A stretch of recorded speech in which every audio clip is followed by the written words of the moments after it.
นี่แม่นเว้าเรื่องศรัทธาเว้ากับพ่อแม่พี่น้องผู้ที่เป็นเจ้าภาพเจ้าศรัทธาคือความเชื่อว่าบาปมีจริงบุญมีจริงศรัทธาคือความเชื่อว่าบาปบุญคุณโทษประโยชน์แต่ไม่ใช่ประโยชน์ศรัทธาคือความเชื่อว่าบาปมีจริงบุญมีจริงศรัทธาคือความเชื่อว่านรกมีจริงสวรรค์มีจริงศรัทธาคือความเชื่อ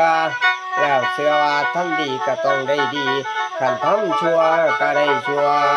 ตัวเรานี้ดอกว่ากรรม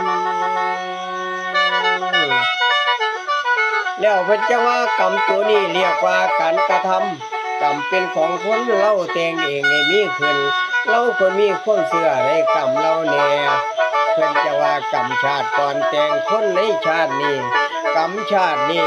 แต่งคนในชาตินี้และชาติหน้าตามเลยอยู่บ่เศร้าส่วนตัณหานี่แหละเจ้าเป็นความอยากหลงไหลความทะเยอทะยานแม่นมันทั้งสิ้นคือเพิ่นว่าอยากกินอยากสิอยากหังอยากมีอยากได้ทุกอย่างเพิ่นจังว่ากรรมตัณหาภวตัณหาวิภาวะตัณหามันครอบงำจำจีบ่เห็นดีจักจังพวกศรัทธาเฮาจึงได้คันก่อสร้างคันหมุนไว้แม่ลาสุขโอ้ยนอโอ้ย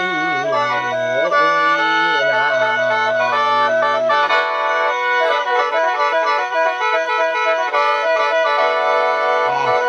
ดีเว้าเรื่องศรัทธามันเป็นธรรมดาล่ะพี่น้องคนเฮาเกิดมา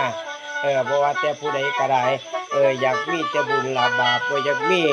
บุญคือความเชื่อจังซั่นจะได้เว้าสู่พ่อแม่พี่น้องเขาฟัง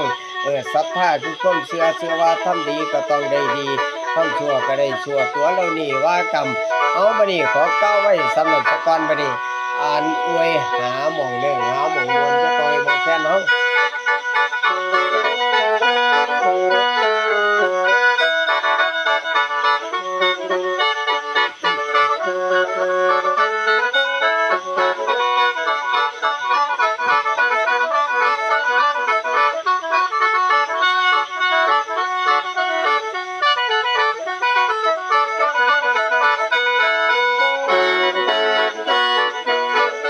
เอาอันนี้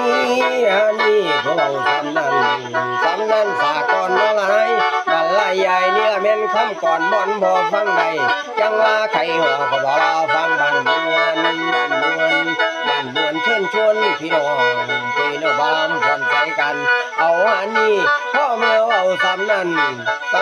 สากลบ่หลายจังว่าพอข้าวเร็วดินดุงคงอวยมีนันนามีลมเย็นด้วยไหลคุยเป็นเปียงจังว่าลมเปลี่ยนเปียงเสียงทางลมดังพี่หมอลำเย็นฟังลมพัดป่ายังเศร้ายังในตาพังนองน้ำยังว่าแรงแสงอ่อนพี่เลยเศร้า